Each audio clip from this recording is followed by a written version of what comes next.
बघा विद्यार्थी मित्रांनो, पुढचा प्रश्न.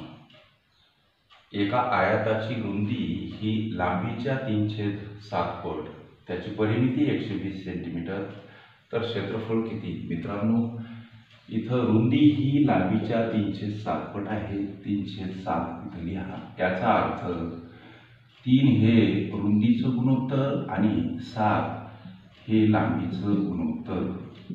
वास्तवात लांबी आणि रुंदी यांची मापं काढण्यासाठी हे गुणोत्तर इथं लिहा.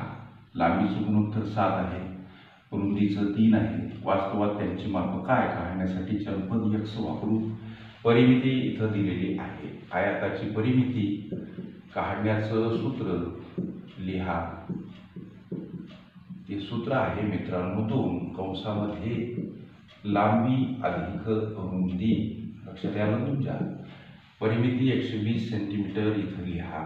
2 कंसामध्ये हे गुणोत्तर लांबी आणि रुंदीचे अधिक स्वरूपात 120 बराबर 2 हे पद कंसातील पदाला गुणिला आहे. 7 दूनी 14x अधिक b23 6x. ओके. 120 बराबर ही बेरीज 14 6 20x.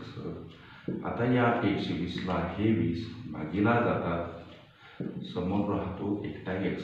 हा भाग द्या. शून्याला शून्य गेलं. बेसक 12 अर्थात 6 सेंटीमीटरमध्ये आलेलं हे उत्तर x.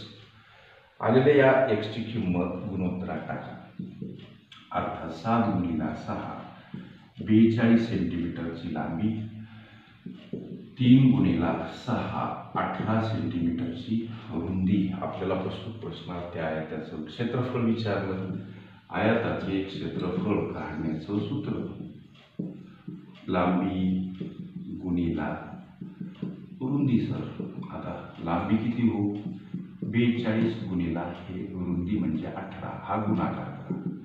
18 दूनी 36 6 4 3 आणि 18 चूक 72 आणि 3 75. हे उत्तर आलं चौरस सेमीमध्ये. त्या आयताचे क्षेत्रफळ किती? 756 चौरस सेंटीमीटर. हे उत्तर मित्रांनो पर्याय क्रमांक सी मध्ये दर्शवलेलं आहे. ओके.